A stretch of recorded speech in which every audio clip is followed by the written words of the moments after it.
الذي خلق الموت والحياة ليبلوكم أيكم أحسن عملا وهو العزيز الغفور. بسم الله الرحمن الرحيم. السلام عليكم ورحمة الله وبركاته. الحمد لله نحمده ونستعينه ونستغفره ونعوذ بالله من شرور أنفسنا وسيئات أعمالنا. من يهده الله فلا مضل له ومن يضلل فلا هادي له. أشهد أن لا إله إلا الله وحده لا شريك له وأشهد أن محمدا عبده ورسوله وصفيه من خلقه وخليله محمد صلى الله عليه وسلم وعلى آله وصحبه الكرام. يقول ربنا جل جلاله في محكم تنزيله: يا أيها الذين آمنوا اتقوا الله حق تقاته ولا تموتن إلا وأنتم مسلمون. Sidang jamaah salat maghrib yang diberkahi oleh Allah Subhanahu wa taala, pujian dan syukur kita kembali kita hantarkan keharibaan Allah, yang mana oleh Allah kembali dengan penuh inayah dan taufik daripada Allah kita bisa melangkah kaki kita menuju kajian yang penuh keberkahan malam ini insya-Allah. Jamaah yang berbahagia, kita masih dengan kajian kita kitab Riyadhus Shalihin karya Imam An-Nawawi rahimahullah. Kita masih berbicara tentang pembahasan kesabaran. Sabar disebutkan oleh generasi salaf umat Muhammad sallallahu alaihi wasallam ini sebagai lu'lu'ahnya kehidupan, mutiaranya kehidupan. Mutiaranya kehidupan itu terletak ketika kita bersabar. Dalam satu hadis baginda Rasul sallallahu alaihi wasallam mengatakan, "May yuridillahu bihi khairan yusab minhu." Hamba itu kalau sudah Allah mencintainya, kalau Allah sudah cinta dengan hamba tersebut, maka hamba tersebut akan banyak diuji. Fasabara alaih, dalam satu riwayat ditambah dengan tambahan, dan dia sabar terhadap ujiannya. Artinya kalau anda diuji, itu belum tentu anda itu dicintai. Karena orang kafir juga penuh dengan ujian. Kita sulit, mereka juga melalui kesulitan dalam kehidupan mereka. Tapi yang dimaksud oleh baginda Rasul, hamba itu kalau dicintai, diuji dan dia sabar. Artinya kecintaan Allah itu terletak pada saat kita sabar terhadap ujian Allah. Makin banyak ujian, sebagaimana disebutkan oleh baginda Rasul, aktsarukum bala'an, yang paling banyak diuji dari kalian, kata baginda Rasul, itu para nabi. Para nabi. Sumbayalunahu, kemudian yang kurang sedikit imannya dari para nabi. Urutan banyaknya ujian itu sesuai dengan urutan kuatnya keimanan. Maka pada pertemuan sebelumnya juga kita menyebutkan baginda Rasul pernah dalam satu ketika itu matanya itu mengalirkan air mata dan mengatakan, ada orang sebelum kalian tubuhnya itu dimasukkan ke dalam tanah.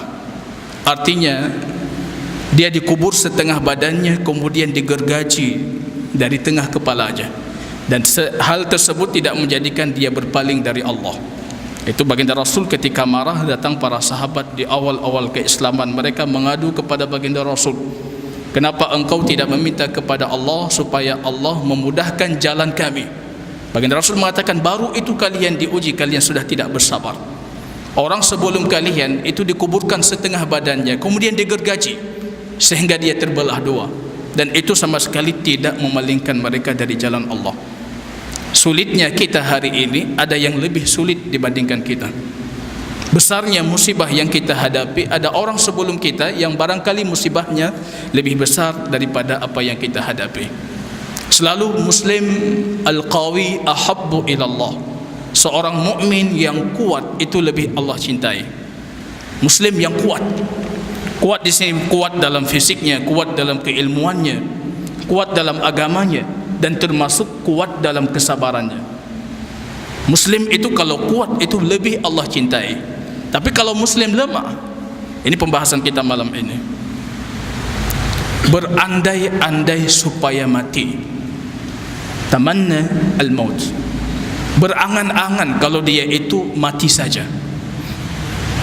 Ini pernah jamaah kita lalui dalam hidup kita, ketika kita banyak sekali masalah, kesulitan, tiba-tiba kita berfikir. Tidak mesti harus mengucapkan, berfikir saja. Kenapa saya tidak mati saja? Pernah tidak ini kita lalui? Saya rasa ini semua kita melalui. Ketika banyak masalah kita berfikir seolah-olah solusinya untuk masalah kita itu kematian. Mati saja. Seandainya kalau sudah saya mati, itu masalah saya sudah clear, sudah selesai. Berangan-angan mati boleh tidak dalam syariat? Ini muslim yang sangat dhaif, muslim yang sangat lemah. Ketika terjadi masalah dia berangan-angan mati, dia berfikir mati itu solusi. Padahal mati itu sama sekali bukan solusi. Umur itu solusi. Umur itu solusi. Fa in mitta, kalau engkau mati kata baginda Rasul, quti'a amalu. Amalmu itu sudah terputus. Orang mati saja disebutkan dalam Al-Quran, besok di hari kiamat dia berangan-angan supaya hidup kembali. Kenapa kalau aku hidup, aku bersedekah, aku ini, aku itu. Itu orang yang sudah mati di dalam neraka, mereka berangan-angan dibalikkan. Tapi kita dalam dunia justru berangan-angan supaya mati, seolah-olah itu solusi. Baginda Rasul mengatakan, bagi seorang muslim umur itu khair, dia selalu baik.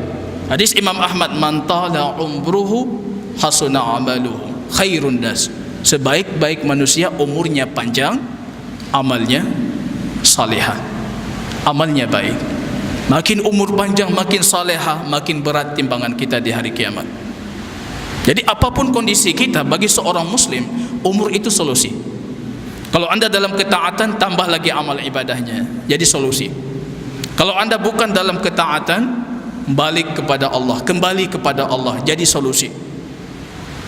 Wa in kana ala syarrin, kalau dia dalam keburukan kata baginda Rasul, yasta'buhu, maka dia akan kembali kepada Allah. Jadi umur kita solusi.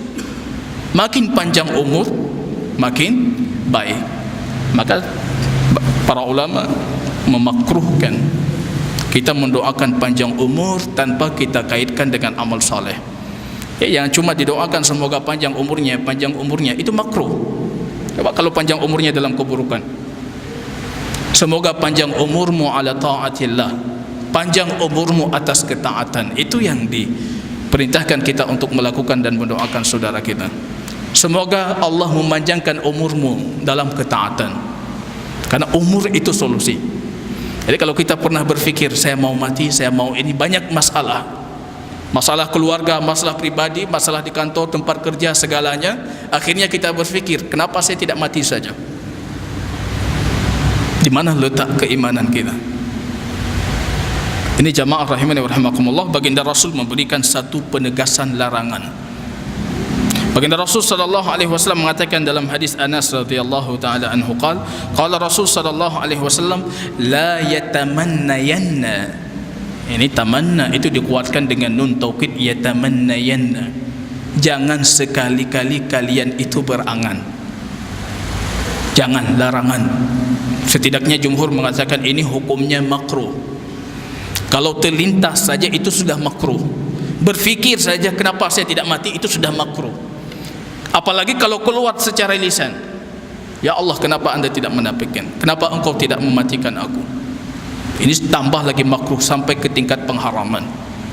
Apalagi kalau bunuh diri, haram dan termasuk akbarul kabair, termasuk dosa yang sangat besar. Khalidina finnar, kekal di dalam neraka. Walaupun para ulama berselisih tentang penafsiran kata kekal di sini. Kekal dalam waktu yang lama, jumhur para ulama mengatakan bukan kekal, karena muslim tidak mungkin kekal. Pasti kita akan keluar ke syurga. Kekal di sini, kekal dalam waktu yang lama. Ibnu Abbas mengatakan kekal abadi. Dan anda akan diazab di dalam neraka sesuai dengan apa yang anda gunakan sebagai alat bunuh diri. Loncat dari gunung, dari gedung yang tinggi, besok di hari kiamat di neraka anda loncat juga ke neraka yang paling dalam. Anda membunuh dengan pisau, baginda Rasul mengatakan besok di hari kiamat anda akan mencabik-cabik tubuh anda di neraka juga dengan pisau. Meminum racun, besok di hari kiamat di neraka anda akan meminum racun yang lebih dahsyat. Itu akbar kabair, dosa yang sangat besar. Khalid finnar, versi Al-Quran dan versi baginda Rasul itu kekal di neraka. Setidaknya anda akan berada di neraka dalam waktu yang lama. Bunuh diri, yai'as min rahmatillah, berputus asa dari rahmat Allah. Ini sama sekali Anda tidak punya keimanan. Maka Rasul mengatakan, la yatamannayannal maut, jangan kalian berangan-angan, ahadukum, salah satu di antara kalian, kematian. Jangan ada salah satu di antara kalian itu berangan-angan supaya dia mati. Orang yang ingin mati itu angan-angan, kata baginda Rasul. Jadi tidak ada cerita orang minta mati. Bagaimana bisa Anda minta? Anda tidak tahu kapan Anda mati, tapi Anda sedang berangan-angan. Orang ingin mati itu berangan-angan, karena ajal itu di tangan Allah. Bagaimana Anda ingin sesuatu yang Anda sendiri tidak tahu kapan dia akan datang? Itu mustahil. Maka Rasul memberikan kata di sini dengan kata angan-angan. Jangan kalian berangan-angan. Salah satu di antara kalian jangan berangan-angan mati. Di sini Rasul tidak menyebutkan orang Muslim jangan berangan-angan mati, mukmin jangan berangan-angan mati.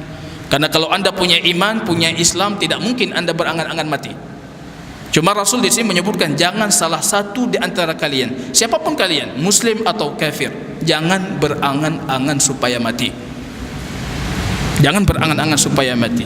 Lidurrin asabahum, untuk kemudaratan, musibah, mudarat yang menimpanya. Datang kemudaratan, kemudian kita berangan-angan mati. Ini yang diharamkan ataupun ini yang dimakruhkan. Durrin, karena musibah. Kemudian kita perhatikan takbir baginda Rasul, ungkapan baginda Rasul mengatakan lidurrin asabah, untuk kemudaratan asabah. Asabah itu fi'il madhi, artinya kata kerja lampau. Seolah-olah baginda Rasul di sini mengisyaratkan kemudaratan itu pasti akan berlalu, musibah pasti akan berlalu, kesedihan itu pasti akan berlalu, kesulitan yang Anda hadapi ini pasti akan berlalu. Konsep kita jelas, inna ma'al usri yusra, wa inna ma'al usri yusra. Dua kali diulangi. Sesungguhnya bersama kesulitan itu ada kemudahan, dan sesungguhnya bersama kesulitan ada kemudahan. Ini bukan pengulangan, bukan dikuatkan, dua kali dikuatkan. Karena dalam bahasa Arab yang beralif lam itu kalau diulangi walaupun 100 kali tetap hitungannya satu. Tapi kalau tanpa alif lam, makin banyak diulangi hitungannya makin banyak. Jadi bagaimana kita menafsirkan ayat inna ma'al usri, al-usri kesulitan itu ada alif lam. Sesungguhnya bersama kesulitan itu yusra, ada kemudahan. Diulangi ayat selanjutnya, wa inna ma'al usri, dan sesungguhnya bersama kesulitan itu, ini alif lam juga, artinya kesulitan itu cuma satu, kemudahan itu dua. Anda tidak pernah terjepit dalam dua kesulitan, yang selalu kita terjepit dalam dua kemudahan. Tapi parahnya manusia ini lakanun, dia cepat mengingkari nikmat Allah. Jadi yang kita ingat cuma kesulitannya saja, kita lupa kemudahannya. Anda sakit artinya sebelumnya Anda sehat, dan setelah kesakitan itu Anda akan sehat kembali. Seperti itu posisinya. Kesulitan itu selalu berada dalam dua kemudahan. Jangan lupa yang duanya, kita ingat satunya. Mencela Allah, mencaci Allah terhadap takdirnya, tidak bersabar. Yang kita ingat cuma satu, sulit, hidupku sangat sulit.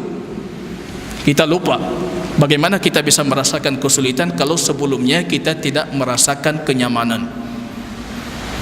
Orang kalau hidup dari kecil memang tempe makanannya, dia tidak merasa sulit dengan makan tempe. Tapi kalau sudah sering makan ayam, tiba-tiba makan tempe, ini merasa sulit. Artinya kesulitan itu terletak di antara dua kemudahan. Itu konsep hidup kita. Mukmin seperti itu.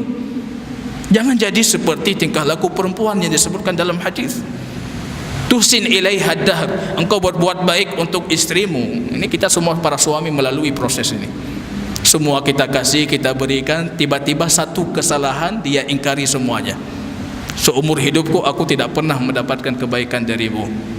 Itu tingkah perempuan yang menjadikan perempuan dalam hadis baginda Rasul itu terbanyak dari populasi penduduk neraka. Jangan jadi seperti itu.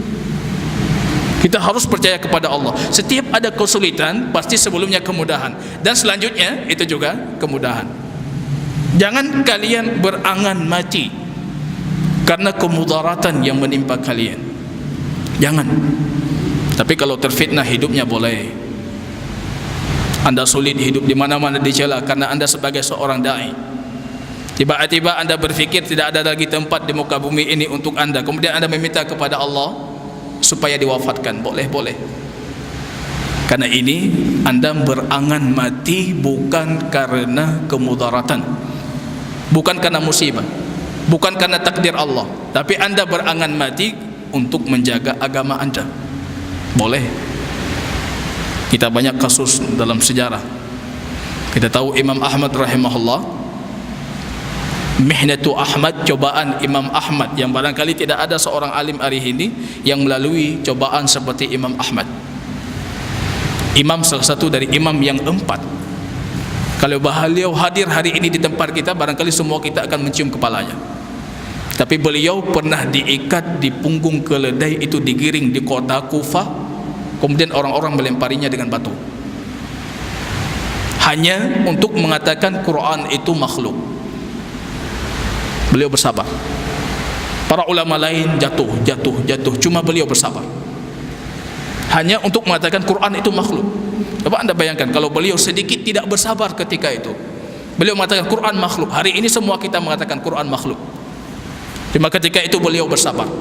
3 khalifah beliau dizalimi, tidak keluar dari penjara kecuali dalam kondisi tersiksa.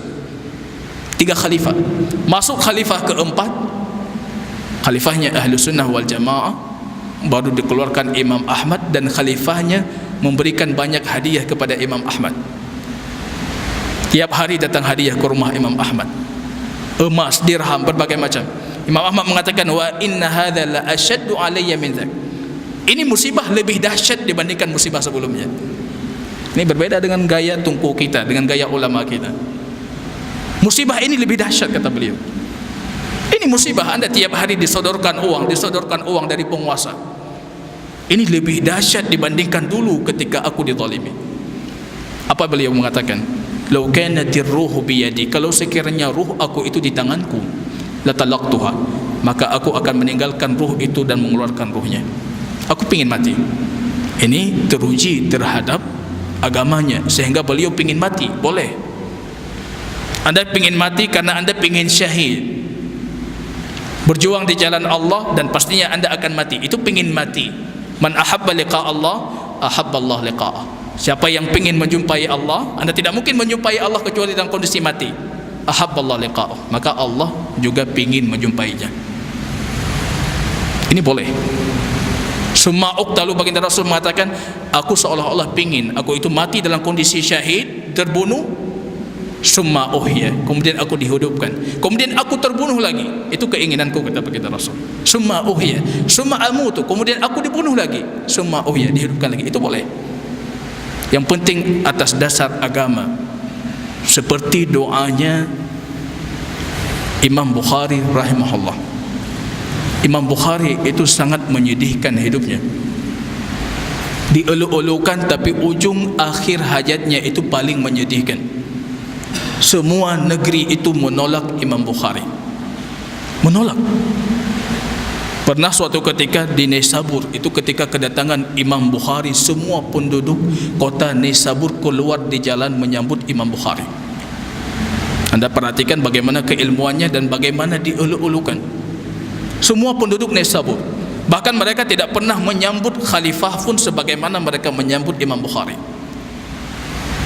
Alimul ummah, semua sepakat. Apapun mazhab Anda tetap berpegang kepada Sahih Bukhari. Apapun mazhabnya, alimul ummah. Kitab beliau itu nomor 2 setelah Al-Quranul Karim. Setelah Al-Quran itu nomor 2. Umat berijma' kalau kitab Sahih Bukhari tidak bisa ditolak.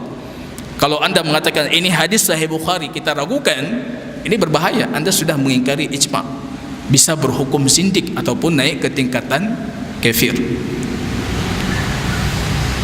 Itu diulu-ulukan. Rupanya beliau dihasut oleh salah satu muridnya dan juga ulama sebelumnya di kota Nisabur, Muhammad ibn Yahya al-Zuhabi. Dia lihat majlis hadis Imam Bukhari itu ketika beliau melakukan tahdis, mengajarkan hadis, itu dipenuhi seperti satu lapangan bola, dikerumuni. Orang semua galak untuk belajar hadis, maka muncul kecemburuan. Ini penyakit para dai, ini penyakit para ulama, ini penyakit para penuntut ilmu. Maka wasiat terakhirnya Imam Bukhari mengatakan, kalau anda itu alim, anda hati-hati 3. Orang bodoh yang suka mencela, yang orang bangai itu sudah pasti mencela. Malamatus sadiq, sahabatmu, sejawatmu yang dia akan terus mencelamu, mencari kekuranganmu. Wa hasadul ulama, dengkinya para ulama. Ini yang terjadi kepada Imam Bukhari.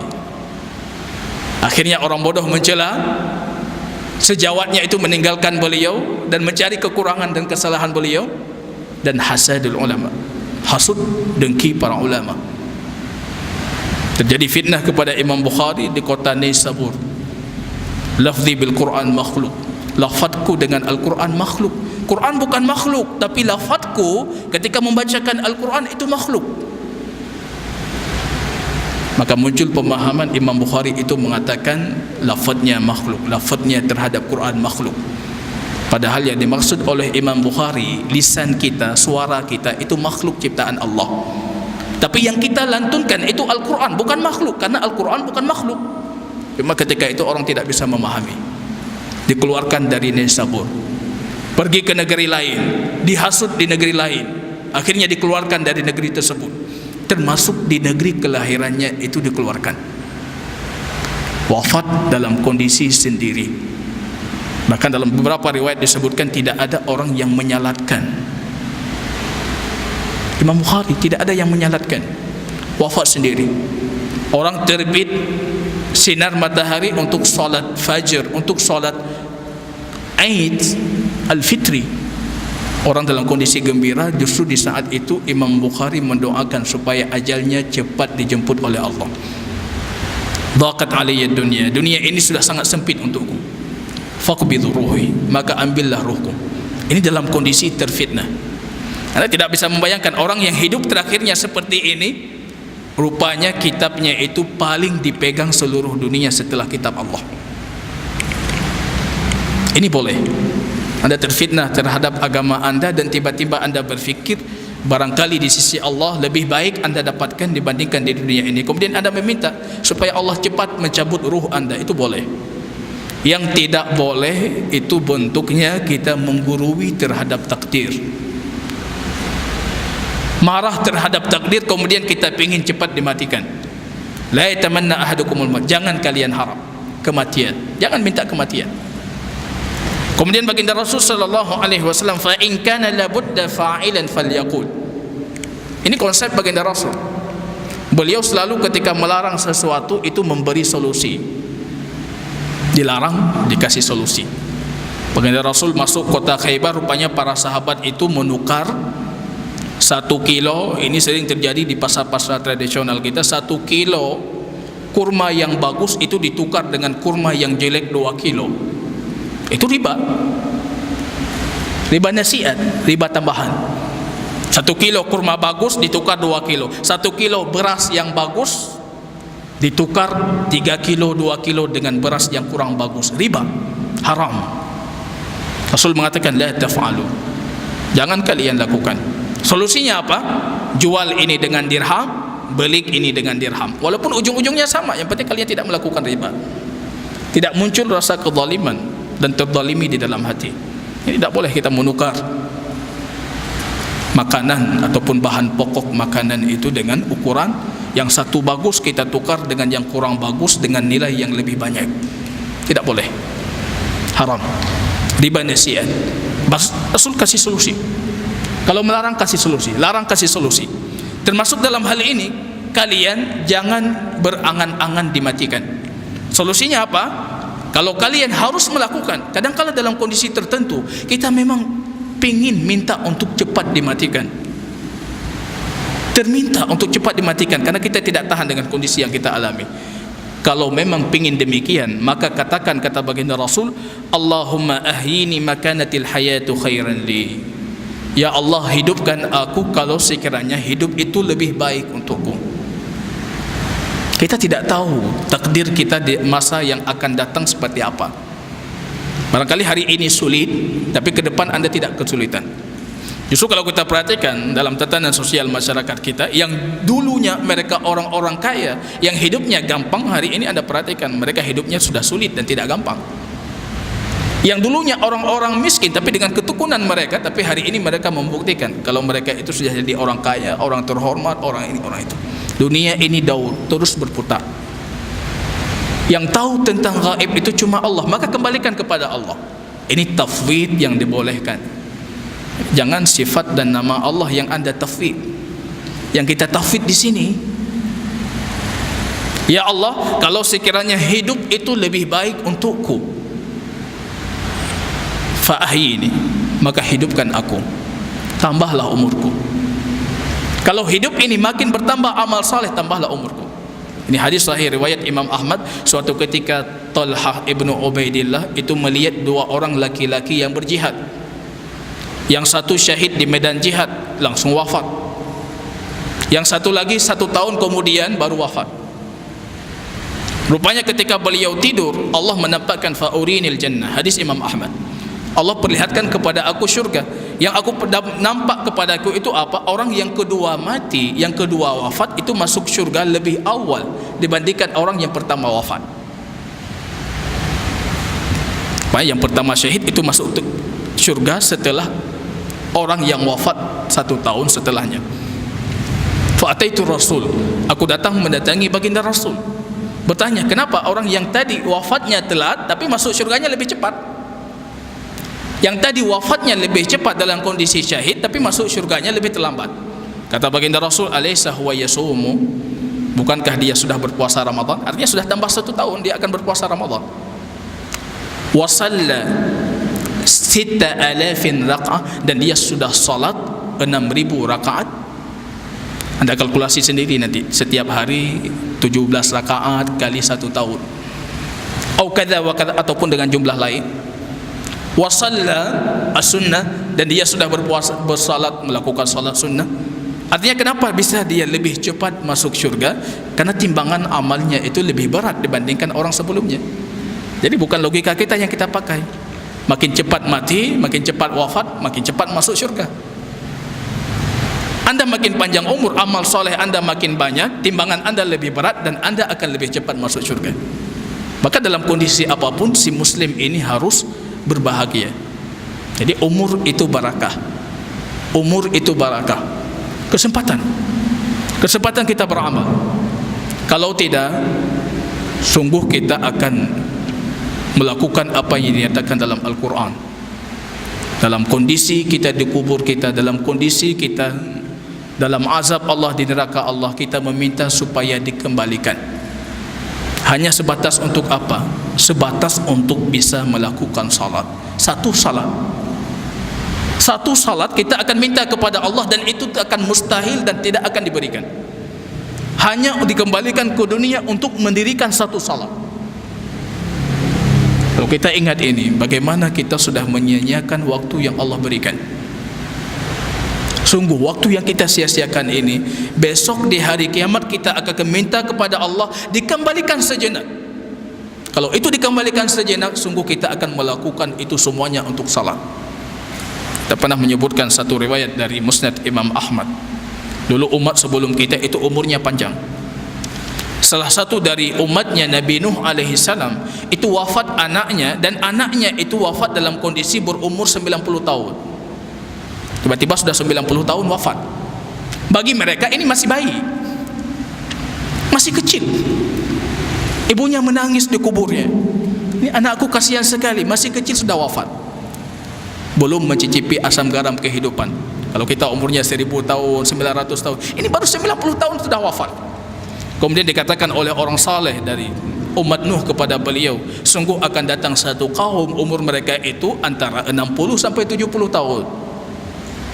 Nenek, sungguh kalau aku tahu umurku itu cuma 70 tahun, semuanya aku jadikan itu dalam kondisi sujud kepada Allah. Kalau umurnya cuma 60 tahun, bersabar sedikit. 60 tahun, 70 tahun, Anda bersabar sedikit. Semua aku jadikan itu hanya dalam kondisi sujud kepada Allah. Umur kita itu barakah. Makin tambah umur, tambah amal, tambah berat timbangan. Ini sepatutnya yang dilakukan oleh seorang muslim. Maka kita berdoa, ya Allah, kalau memang kehidupan ini lebih baik untukku, maka tambahkan lagi kehidupan ini untukku, tambah umurku, hidupkan aku. Wa in kanatil wafa khairan li tawaffani. Kalau sekiranya wafat itu lebih baik untukku, maka wafatkan aku. Jadi kondisinya harus lebih baik. Hidup lebih baik, hidupkan aku. Wafat lebih baik, wafatkan aku. Jadi di sini kita perhatikan lafaz baginda Rasul. Rasul tidak mengatakan kalau sekiranya dunia ini buruk untukku maka wafatkan aku. Tapi yang kita pingin itu lebih baiknya. Hidup lebih baik, hidupkan aku. Wafat lebih baik, wafatkan aku. Ini dalam kondisi kita memang sudah berputus asa untuk hidup. Kalau tidak, Anda berjuang untuk hidup. Hidup itu mulai, kalau kita wafat itu mulai dengan kesulitan yang sangat dahsyat, sakaratul maut. Mana ada kesulitan yang lebih dahsyat dibandingkan sakaratul maut? Semua hari ini kalau mereka mengatakan ada sakarat mautnya yang gampang, itu semuanya kebohongan, kata Aisyah. Kalau ada yang mengatakan si fulan ini dia keluar ruhnya gampang sekali, itu bohong. Tak mungkin. Rasul sendiri, beliau merasa wa inna lil mauti la sakarat. Mati ini sangat perih. Itu Rasul. Siapa yang lebih soleh dibandingkan baginda Rasul? Kenapa hari ini muncul cerita si fulan keluar ruhnya tenang sekali? Sakit. Aisyah mengatakan setelah aku perhatikan bagaimana sakitnya keluar ruhnya baginda Rasul, maka tidak ada seorang pun yang aku cemburui ketika dia keluar ruh. Artinya tidak ada perlu yang aku hasut. Semua sakit.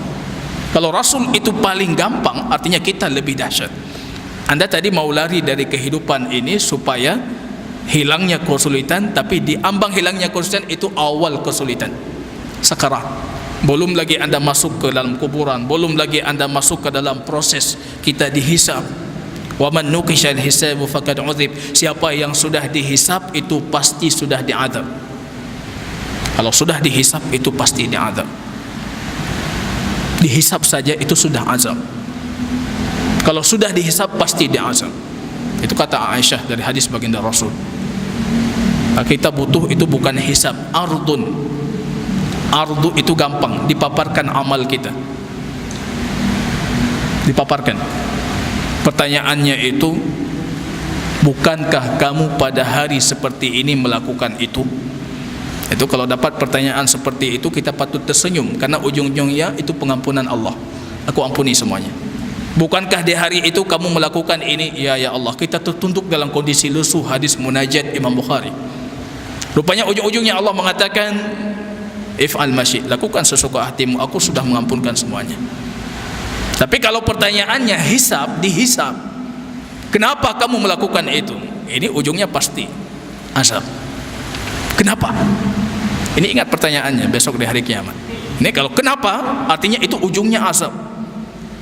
Manuki syahid. Ini prosesnya semuanya sulit, kecuali gampang bagi hamba-hamba yang Allah rahmati mereka dengan kemudahan.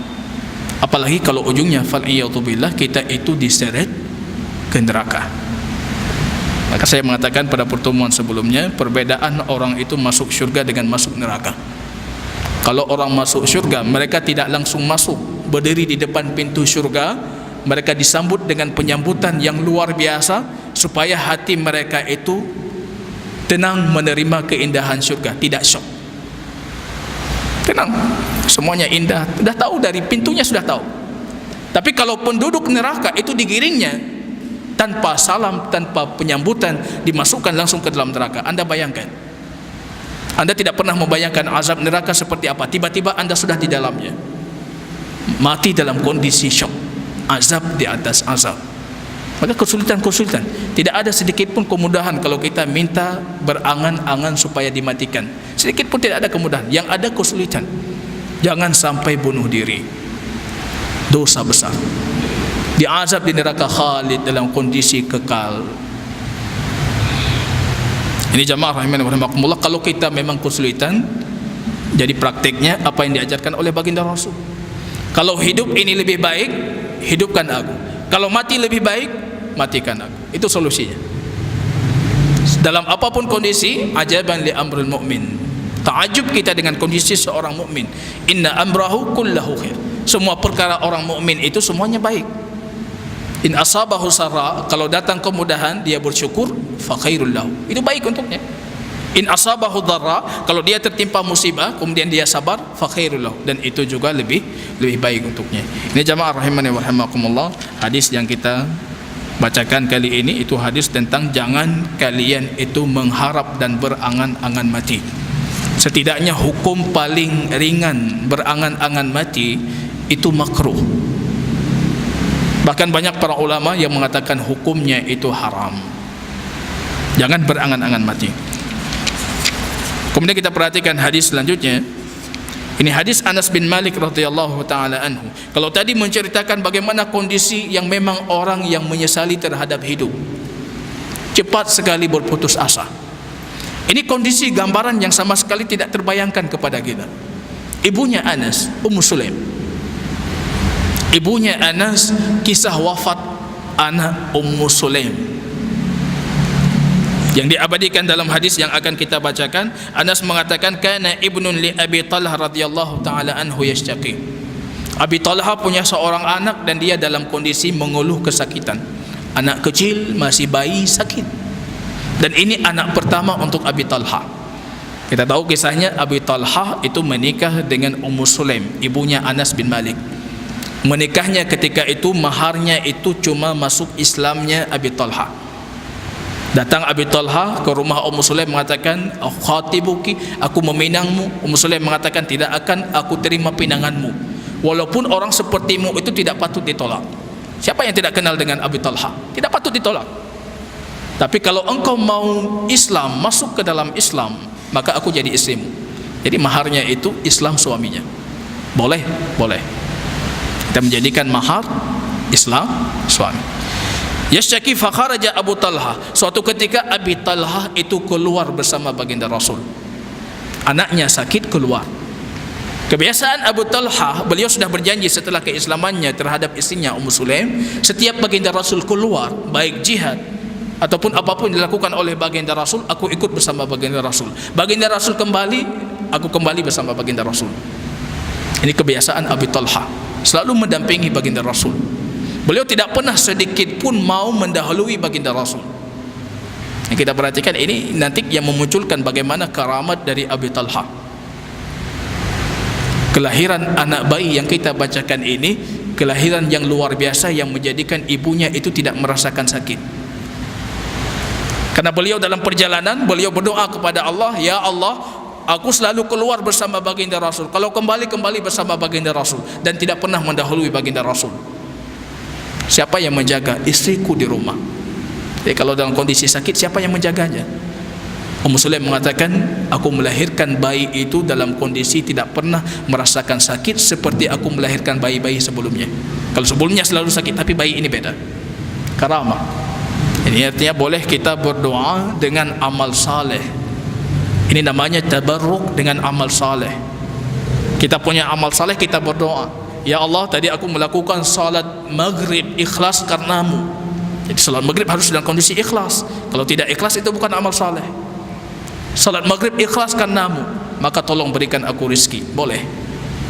Boleh kita bertabarruk dengan amal saleh. Ini yang dilakukan oleh Abi Talha. Rupanya tiba-tiba bayi ini sakit, dan Abu Talha dalam kondisi keluar. Faqubidat sabi, dan bayi ini diwafatkan. Anda bisa membayangkan, ini bayi Anda untuk seorang ibu, dan tiba-tiba bayi Anda itu wafat. Yang paling sedih itu tentunya bagi ibu dibandingkan bagi seorang bapak. Kalau anak wafat itu sangat menyedihkan. Bahkan dalam satu hadis baginda Rasul menjanjikan kepada mereka syurga. Yang 2 orang anaknya wafat itu masuk syurga, yang 3 orang anaknya wafat. Bagaimana dengan 1 ya Rasulullah? Yang 1 juga insya Allah masuk syurga. Anaknya wafat. Falamma raja Abu Talha, rupanya ketika pulang Abu Talha bertanya kepada istrinya, madza fa'ala ibni? Bagi Abi Talha ini anak pertama.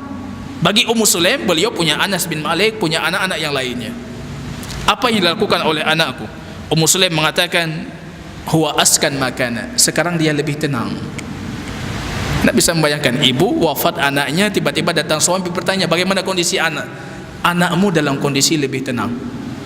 Sudah wafat, lebih tenang. Dia tidak merasakan lagi sakit, dia lebih tenang. Faqarrabat ilaihi al-'asha fata'asha summa asaba minha. Yang menariknya, ini tidak sanggup kita bayangkan dan tidak sanggup dilakukan oleh perempuan kita. Langsung menghidangkan makanan asya yang tidak pernah dihidangkan sebelumnya. Artinya makan malamnya itu istimewa. Abu Talha senang anaknya sudah sehat, anaknya sudah tenang, makan asyanya, makan malamnya pun sangat istimewa. Yang menariknya lagi, rupanya Ummu Sulaim itu melakukan zinat, menghiasi dirinya supaya suaminya itu tertarik kepadanya. Rupanya terjadi, ini suami istri melakukan hubungan suami istri di malam itu. Sudah tenang semuanya, sudah mendapat kepuasan. Falamma faragat qalat warusabi falamma asbaha. Mereka mengatakan anakmu itu sudah wafat. Anda bisa membayangkan, Anda suami, rupanya tiba-tiba Anda dapatkan anak Anda sudah wafat. Makan malamnya enak sekali, sudah tidur dengan istri, dalam kondisi Anda sangat tenang, dalam kondisi Anda bersantai, tiba-tiba dapat kabar anak Anda itu sudah wafat. Marah luar biasa. Beliau marah mendatangi baginda Rasul. Menariknya, dalam beberapa riwayat itu Ummu Sulaim bertanya, apa pandanganmu Abu Talha kalau engkau itu diberikan satu pinjaman, kemudian tiba-tiba pemiliknya itu meminta pinjamanmu, apa engkau kasih? Aku kasih, bagaimana bisa aku tahan? Kemudian dia mengatakan, Allah sudah meminjamkan untuk kita anak, kemudian Allah menarik kembali anak itu. Tadi aku kasih, tapi kalau ini tidak aku kasih. Ini tidak. Beliau marah, bangun dan tidak melanjutkan tidurnya, itu berangkat kepada baginda Rasul sallallahu alaihi wasallam dan mengisahkan kisahnya. Baginda Rasul cuma tersenyum. Ini orang berbeda, bisa sabar dalam kondisi seperti ini. Kalau sabar saja mungkin, tapi sabar Anda menghidangkan makanan yang luar biasa, kemudian menggauli dengan suami Anda, ini sulit sekali. Summa asaba minha falamma faragat qala warusabi falamma asbaha abtala ata Rasul sallallahu alaihi wasallam fa akhbara faqala a'aristum laila qala na'am qala Allahumma barik lahuma. Kemudian baginda Rasul bertanya, apa tadi malam kalian melakukan hubungan suami istri? Ya wahai baginda Rasul. Kemudian baginda Rasul mendoakan supaya diberkahi. Hadisnya sedikit panjang, barangkali kita lanjutkan pada pertemuan ke depan. Jazakumullahu khair. Subhanakallahumma wa bihamdika asyhadu an la ilaha illa anta astaghfiruka wa atubu ilaik.